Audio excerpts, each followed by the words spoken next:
Writing equations is the title of section 3-1. So we're going to work on this today. So the first thing we're going to do is translate sentences into equations. We've done this before. And let's talk a moment about the word equations versus expressions. We've done some things where we've translated expressions. An expression is something like 3x plus 2, 7p, but an equation adds the component of an equal sign. So an equal sign uses words like is, equals, is equal to, is the same as much as, is identical to. These are all words that would represent an equal sign. So for example, 5 times the number a is equal to, that's where my equal sign goes, 3 times the sum of b and c. So 5 times the number a is 5a equals 3 times the sum. So I'm going to use a parenthesis to indicate the sum of b plus c. And that's the translation of our sentence into an equation. Okay, so it's pretty simple. Now, this is going to be a bit of writing, so pause the video and be sure that you get everything down. 4-step problem solving. Step 1, explore the problem. You're going to read it thoroughly. You're going to identify what information is given and identify what you're asked to find. Pause and write. Plan the solution. You're going to choose a variable, define a variable for the unknown value. So choosing a variable means we're defining a variable, we're picking a letter. You might want to draw a picture. You might want to use a known formula. You're going to apply the information maybe to a familiar situation that you've been in so that you can get a feel for what you're going to do, and you might want to write the equation out. Step 3 is solve the problem. So we're going to use the equation and strategy from step 2 to solve.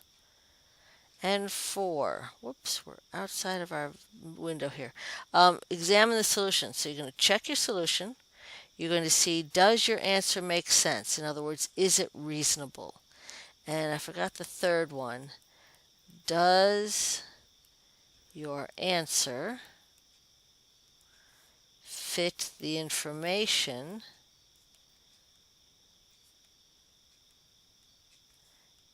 in the problem? Okay, in other words, have you come up with an answer that answers what was actually asked? Okay, so pause and write all that down. So here's an example. If the U.S. produces 2 million gallons of ice cream each day, how many days will it take to produce 6 million gallons? So we've read the whole problem through.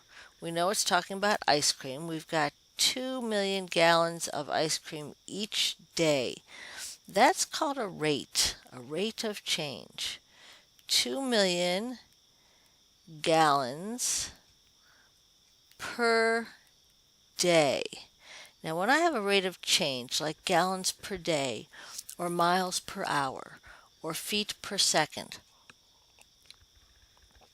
I am going to always multiply that by the denominator unit.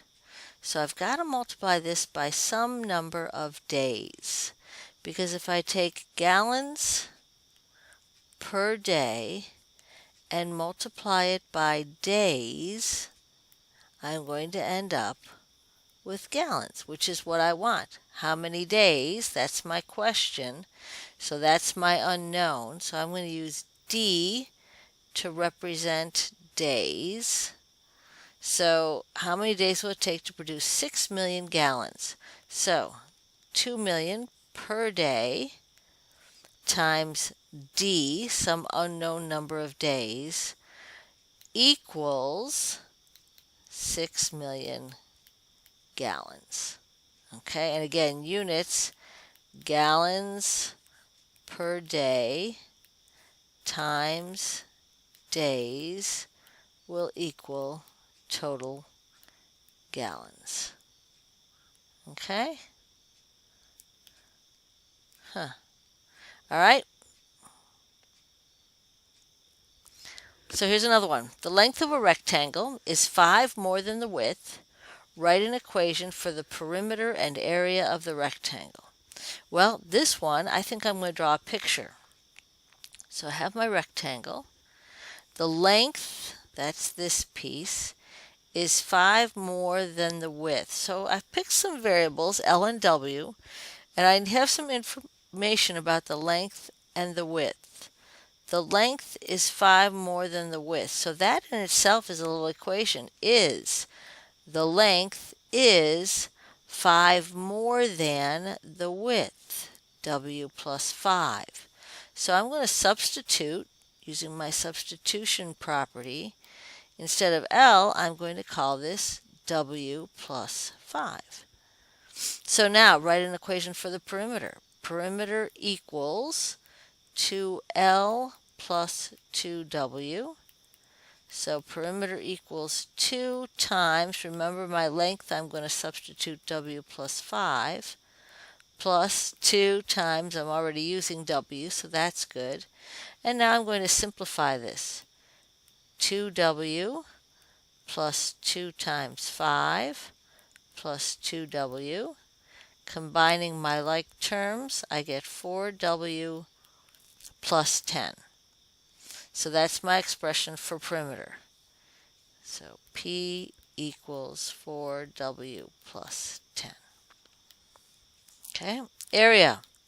Area is length times width. Again, I'm substituting length with W plus 5. So there's my expression for area. I can distribute. W times W is W squared, and W times 5 is 5W. So again, I took this sentence here with the word is in it and used it to form a comparison. Whoops, where'd we go? There we are. So there's our area and perimeter formulas. Okay. One more. Translate verbal Translate verbal sentences into algebraic equations, or algebraic equations into verbal sentences. So same thing we've been doing. 3m plus 7 equals 12. So changing this to verbal, 3 times a number m increased by 7 is equal to 12. So just going right down the line and using my verbal. And give this one a try. See what you can do to get an algebraic sentence from this. Okay? The sum of what? W and 3 times x. So W plus 3 times x equals the square root of P. There you go. Simple as that. Perfect. Okay, one more, I think. Tim is 5 years older than Randy. Ooh, there's that word is again. The sum of Tim's age and twice Randy's age equals 46. So there's another sentence. How old is Tim? That's my question. So let's start with this one. I'm going to say that Tim's age, I'm going to use a capital T, is 5 years older than Randy's age. So that's Randy's age plus 5. So there's my little mini equation. Then down here, the sum of what? The sum of Tim's age and twice Randy's age. So Tim's age plus, the sum. Tim's age and twice Randy's age equals 46. But I know up here that Tim's age is R Randy's plus 5, so I can substitute that here. So R plus 5 plus 2R equals 46. Well, R plus 2R, common terms, is 3R plus 5 equals 46. Whoops, I should not have picked 46. That should have been 47. I'm just looking at this and realizing that's not going to work with 46. I should have said Okay, better. So subtracting 5, 3r equals 42, and r goes into 42 14 times.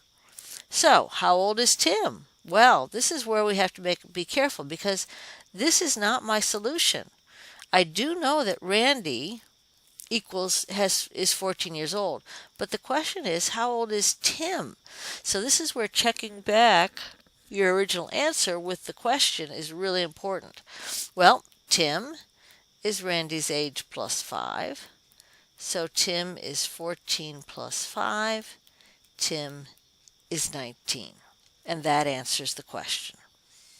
Okay? And that's it for today.